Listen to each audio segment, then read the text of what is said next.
Bonjour à tous, bienvenue sur Astuces horlogères. Aujourd'hui, je vous montre comment changer la pile d'une T-Touch première génération.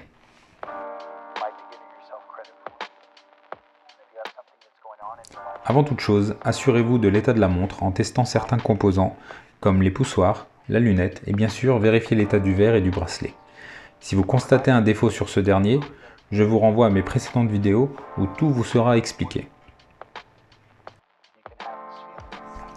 Une fois les éléments vérifiés, nous pouvons commencer à travailler. Pour cela, deux solutions s'offrent à vous. Soit vous retirez les pompes qui maintiennent la boucle déployante et vous avez accès au fond de boîte, ou alors, et je vous le recommande, c'est d'enlever les tiges goupilles qui relient le bracelet au boîtier. Pour retirer votre bracelet, nous devons enlever les goupilles présentes dans le boîtier. Pour cela, il vous faut un tasseau, un chiffon pour protéger le boîtier de votre montre, ainsi que votre chasse-goupille. Positionnez votre montre de manière à ce que celle-ci soit stable. Puis, vous tapez délicatement pour enlever la tige.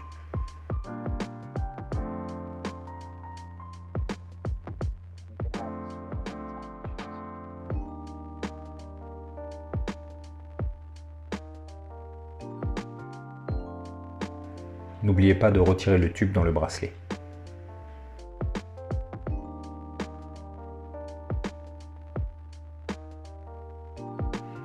Recommencez l'opération de l'autre côté.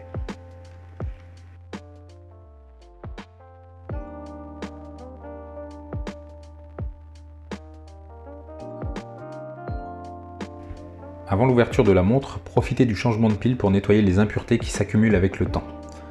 Utilisez une brosse adaptée ou un bois de fusain. Cette action évitera que des impuretés entrent dans le mécanisme lors de l'ouverture. Votre montre est prête à être ouverte. Mais avant cela, je vous conseille pour éviter les rayures sur le fond de boîte de placer du ruban adhésif, puis d'enclencher votre couteau ouvre-boîte et d'effectuer un mouvement de levier pour ouvrir votre montre. Le mécanisme est accessible.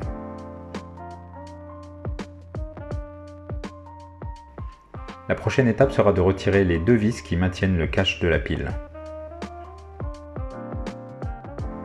Pour accéder à la pile, utilisez un tournevis plat adapté et enlevez les vis que vous mettrez de côté.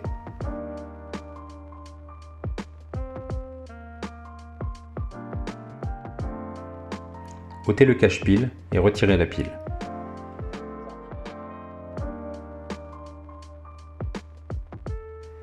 Installez la nouvelle pile à l'aide d'une bruxelle en plastique.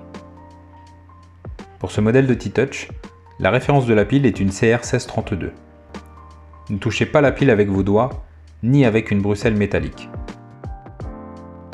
Retournez la montre pour constater que celle-ci fonctionne. Si c'est le cas, passez à l'étape suivante, sinon revérifiez la pile ou apportez-la chez votre dépositaire pour effectuer une révision. On entend souvent dire que ce modèle de montre est étanche à la baignade. Sachez que le degré d'étanchéité de ce modèle est de 3 atmosphères, soit une pression équivalente à 30 mètres de profondeur.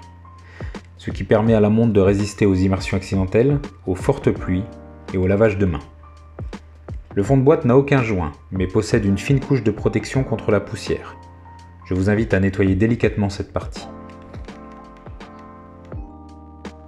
Une fois toutes ces actions réalisées, il est temps de refermer votre montre. Mais avant, replacez le cache-pile en vous assurant qu'il soit bien centré. Placez les vis et serrez-les. Puis, reclipsez votre fond de boîte à la main ou à l'aide d'une potence pour fond de boîte. Le changement de pile est aussi une bonne occasion de nettoyer votre bracelet. Tout d'abord, versez de l'eau chaude dans un récipient additionné à un peu de produit vaisselle. Placez-y votre bracelet en caoutchouc ou en métal et laissez agir quelques minutes. Cette étape permettra de le dégraisser et de ramollir les impuretés présentes. Ensuite, frottez-le ainsi que votre boucle déployante avec une brosse adaptée. Rincez-le et laissez sécher. La pile est changée et le bracelet est nettoyé, il ne reste plus qu'à resolidariser l'ensemble avec le même outillage utilisé au début de cette vidéo.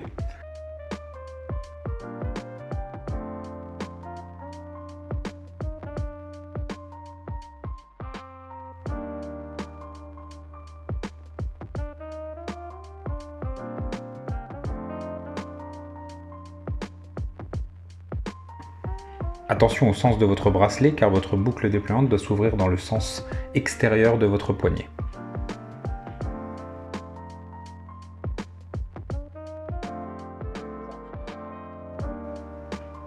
Une nouvelle fois, protégez le boîtier de votre montre avec un chiffon.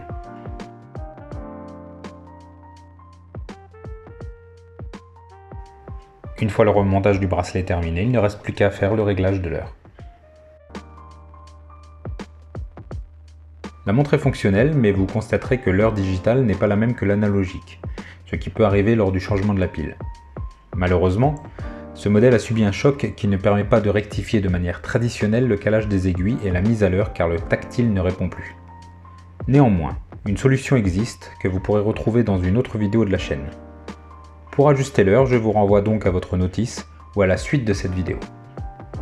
Merci à tous d'avoir suivi ce tutoriel et je vous rappelle que vous pouvez continuer à faire vivre la chaîne en vous abonnant de manière gratuite et en cliquant sur j'aime. À bientôt!